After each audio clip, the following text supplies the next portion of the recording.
దేవునికి స్తోత్రములు. అందరికీ వందనాలండి. అంతా క్షేమంగా ఉన్నారండి. మన ప్రభువును రక్షకుడైన యేసుక్రీస్తు వారి యొక్క అపారమైన ప్రేమ చేత పగటికి పగలు రాత్రికి రాత్రి మనం కాపాడబడుచు ఉన్నాము. ఆయనకే మహిమ. ఎంత నమ్మదగిన దేవుడు మన యేసయ్య. ఆయన బిడ్డలుగా జీవిస్తున్న మన జీవితాల్లో మానక అద్భుతమైన మేలు చేస్తూ మనల్ని ఆదరిస్తున్న దేవతి దేవునికి వేలాది కోట్లాది స్తోత్రాలు. అందరూ బాగున్నారు కదండి. ఈరోజు దేవుని వాగ్దానం కీర్తనల గ్రంథము 85వ అధ్యాయము 7వ వచనము. యెహోవా నీ కృప మాకు కనుపరుచుము, నీ రక్షణ మాకు దయచేయము.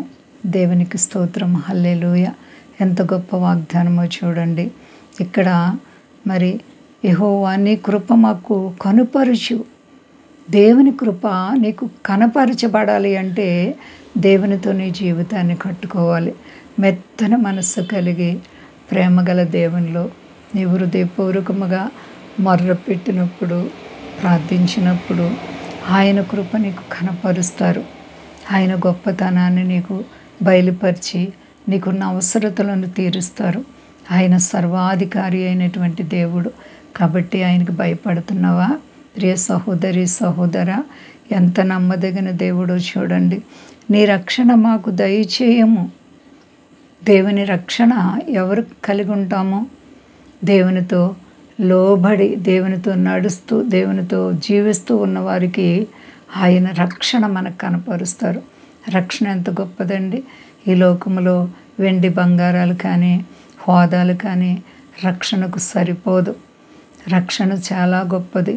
ఎంత గొప్ప రక్షణను నీవు నిర్లక్ష్యం చేసిన యెడల ఎలాగూ తప్పించుకుంటావని దేవుడు మాట్లాడుతున్నారు. కాబట్టి ఈ గొప్ప రక్షణ నీవు కలిగి ఉండాలంటే దేవునితో నడవాలి, భయభక్తులుగా జీవించాలి, పవిత్ర హృదయంతో నడుచుకోవాలి. ఎప్పుడైతే నీవు దేవునికి లోబడతావో, ఆయన బిడ్డగా జీవిస్తావో అప్పుడే ఆయన నిన్ను ప్రతి విషయంలో ఆదరిస్తారు. ఆయన కృపని కనపరచబడాలి అంటే నీవు ఆయనకు లోబడాలి, ఆయన బిడ్డగా జీవించాలి, పరిశుద్ధునికి నీవు ఎడతెగక ప్రార్థించాలి. ప్రియ సహోదరి సహోదరా, నీ హృదయంలో దేవుని గురించిన భయభక్తులు ఉన్నాయా? మరి లోబడుతున్నావా? విశ్వాసాన్ని కాపాడుకుంటే దేవుడు మనల్ని ఎప్పుడు కూడా త్రోసివేసే దేవుడు కాదు. నిన్ను శాశ్వతమైన ప్రేమతో ప్రేమిస్తున్న దేవునికి నీవెలా లోబడుతున్నావు? విశ్వాసాన్ని భద్రపరచుకో. నీవు ఎత్తబడాలి అంటే దేవునితో నీ హృదయాన్ని మెత్తన చేసుకొని దేవునితో నడవాలి. ప్రేమగల దేవుడు నీ జీవితాన్ని ఎంతగానో ఆదరిస్తూ నడిపిస్తూ ఉన్నారు. ఈరోజు వరకు మనందరము క్షేమంగా సురక్షితంగా ఉన్నామంటే కేవలం దేవుని కృప అండి. భయంకరమైన దినాల్లో మనం ఆదరింపబడుతున్నాం. దేవుడు నిన్ను ఆశీర్వదించాలని ఇష్టపడుతున్నారు. నీవు ఆశీర్వదింపబడాలంటే దేవుని మాట విను. దేవుడు నిన్ను ఆశీర్వదిస్తారు. ఆయన ఆశీర్వాదాలు ఎప్పటికీ తీసివేసిపడే కాదు. ఆయన ఆశీర్వాదాలు శాశ్వతమైనవి. కాబట్టి ఆయనకు లోబడి విశ్వాసాన్ని కాపాడుకుందాం. అంతా క్షేమంగా ఉన్నారండి. ప్రార్థించుకుందాం. ప్రేమ నమ్మకమైన మా తండ్రి, ఎంతైనా నమ్మదగిన దేవుడు, ఆకాశమునిది భూమినిది సర్వప్రపంచమునిది నీపై ఆధారపడిన వారిని ఎప్పుడు విడవలేదు. అయ్యా, నీ కృప మాకు కనపరిచి మమ్మల్ని బలపరిచే దేవుడవు. మమ్మల్ని శాశ్వతంగా ప్రేమిస్తున్నావు. నీకు వందనాలు ప్రభువా. భయంకరమైన దినాల్లో మమ్మల్ని ఆదరిస్తున్నావు. మా దేశాన్ని, దేశ నాయకులను కాపాడండి. మా దేశ ప్రజలందరినీ రక్షించండి. మీ దాసులను కాపాడండి.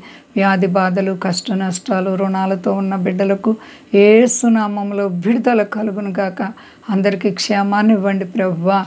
మీ పరిశుద్ధాత్మ అభిషేకం అందరికీ ఇవ్వండి. కడవరి కాలంలో ప్రభువా నిన్ను గురించిన భయభక్తులు నేర్పించు తండ్రి. అపవాది శక్తులు లయపరచండి. మీ రెండవ రాకడలో ఎత్తబడే గుంపులు అందరినీ జ్ఞాపకం చేసుకోండి. మహిమ పొందు. శక్తి కలిసేనామని అడుగుచున్నాను తండ్రి. ఆమేన్. అందరికీ వందనాలండి. మా కొరకు పరిచయ కొరకు అందరూ ప్రార్థించండి. ప్రభువారు మిమ్ములను, మీ బిడ్డలు, మీ కుటుంబాలను దీవించి ఆశీర్వదించును గాక. ఆమేన్.